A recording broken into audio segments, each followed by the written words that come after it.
Hi friends, வாங்க மீன் குழம்பு எப்படி வைக்கிறதுன்னு பார்க்கலாம். மண் சட்டி அடுப்பில் வச்சுட்டேன். நல்லெண்ணெய் ஊற்றிக்கோங்க, அப்போ தான் மீன் குழம்புக்கு நல்லா டேஸ்ட்டாக இருக்கும். நல்லா எண்ணெய் காயட்டும். காஞ்சோடனே கடுகு, உளுத்தம்பருப்பு, சீரகம், சோம்பு எல்லாம் கால் கால் ஸ்பூன் போட்டுக்கோங்க. ஏன்னா நான் கம்மியாக தான் வைக்கிறேன் மீன் குழம்பு. வெந்தயம் அதிகமாக தாளிக்காதீங்க ஃப்ரெண்ட்ஸ், கசப்பு தெரியும். சும்மா கால் ஸ்பூன் மட்டும் போட்டுக்கோங்க. போட்டு எல்லாம் நல்லா பொரிஞ்ச உடனே பச்சை மிளகாய் 2 போட்டுக்கோங்க. பாருங்கள், சோம்பு. ஃப்ரெண்ட்ஸ், இந்த வீடியோ பிடிச்சிருந்தா லைக் பண்ணுங்கள், ஷேர் பண்ணுங்கள், சப்ஸ்கிரைப் பண்ணுங்கள் ஃப்ரெண்ட்ஸ். தொடர்ந்து சப்போர்ட் பண்ணுங்கள் ஃப்ரெண்ட்ஸ். பாருங்கள், எல்லாமே போட்டாச்சு. இப்போ 2 பச்சை மிளகாய் எடுத்து கீறி வச்சுருந்தேன், அதுவும் எண்ணெயிலே போட்டேன். சின்ன வெங்காயம், பூண்டு உரித்து வச்சுருந்தேன், அதுவும் இப்போ எண்ணெயிலே போட்டு தாளிச்சிக்கலாம். நல்லா ஃப்ரை ஆகட்டும் ஃப்ரெண்ட்ஸ். இந்த மாதிரி சிம்பிளாக செஞ்சு பாருங்கள். மீன் குழம்பு ஈஸியாக செய்யலாம். நல்லா டேஸ்ட்டாகவும் இருக்கும், சூப்பராக இருக்கும் ஃப்ரெண்ட்ஸ். ஒரு முறை மட்டும் ட்ரை பண்ணி பாருங்கள். இப்போ கருவேப்பிலை 2 கொத்து அதே எண்ணெயிலே ஃப்ரை பண்ணிக்கோங்க.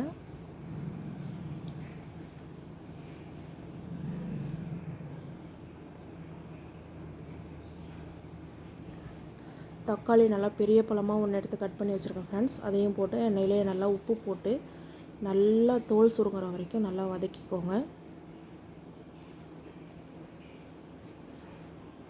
பாருங்கள், உப்பு போட்டு நல்லா வதக்கினதுக்கப்புறம் காமிக்கிறேன். குழம்பு மிளகாய் பொடி 4 ஸ்பூன் எடுத்து வச்சுருக்கேன் ஃப்ரெண்ட்ஸ். அதையும் எண்ணெயிலே போட்டு ஃப்ரை பண்ணிக்கோங்க. நல்லா டேஸ்ட்டாக இருக்கும். குழம்பு மிளகாய் பொடி போட்டு நீங்கள் மீன் குழம்பு வச்சு பாருங்கள், வேறு லெவல் டேஸ்ட்டில் இருக்கும். இப்போ புளி கரைசல் இருக்குது. ஒரு எலுமிச்சம்பழ அளவு புளி கரைசல் எடுத்து வச்சுருக்கேன், அதை ஊற்றிக்கிறேன்.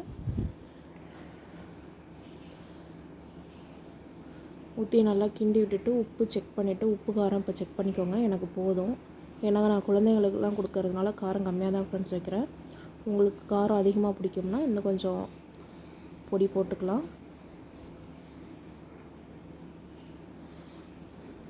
பாருங்கள், இது நல்லா கொதிக்கட்டும் ஃப்ரெண்ட்ஸ். பச்சை வாசனம் போக புளி நல்லா கொதித்து வரட்டும். புளி ஊற்றிருக்கோம் இல்லைங்களா, அது பச்சை வாசனம் போகட்டும். தேங்காய் 1/4 மூடி எடுத்து பேஸ்ட்டு பண்ணி வச்சுருக்கேன். உப்பு பத்தில் உப்பு செக் பண்ணிட்டேன். இன்னொரு பக்கம் பாருங்கள், மீன் ஃப்ரை பண்ணுறதுக்கு மசாலா தடவி வச்சுருக்கேன்.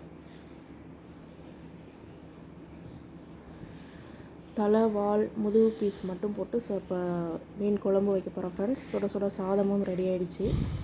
இப்போ பாருங்கள், நல்லா கொதிக்குது. இப்போ தேங்காய் பேஸ்ட் எடுத்து ஊற்றிக்கலாம் ஃப்ரெண்ட்ஸ்.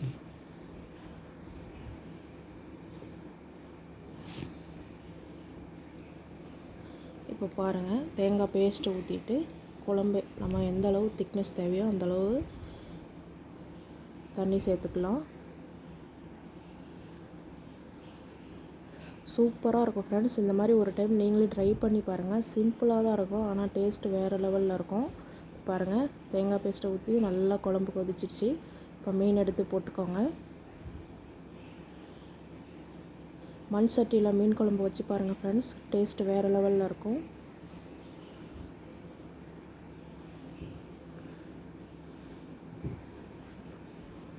மீனெல்லாம் போட்டாச்சு ஃப்ரெண்ட்ஸ். இப்போ நல்லா மீன் போட்டோடனே சைடாக மட்டும் கிண்டி விடுங்க.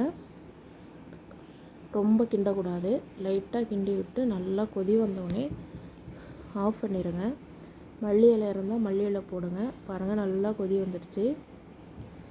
ஃபைனலாக மீன் குழம்பும் ரெடி ஆகிடுச்சு ஃப்ரெண்ட்ஸ். இந்த வீடியோ பிடிச்சிருந்தா ஷேர் பண்ணுங்கள், சப்ஸ்கிரைப் பண்ணுங்கள், உங்கள் ஃப்ரெண்ட்ஸ் அண்ட் ரிலேட்டிவ்க்கு ஷேர் பண்ணுங்கள் ஃப்ரெண்ட்ஸ். பாருங்கள், மீன் ஃப்ரைக்கு ரெடி பண்ணதை மீனும் ஃப்ரையும் பண்ணியாச்சு. ஃபைனலாக மீன் ஃப்ரை, மீன் குழம்பு, சாப்பாடு எல்லாம் ரெடி ஆகிடுச்சு ஃப்ரெண்ட்ஸ். வாங்க சாப்பிட்லாம். இந்த வீடியோவை பார்த்ததுக்கு தேங்க்யூ ஃப்ரெண்ட்ஸ்.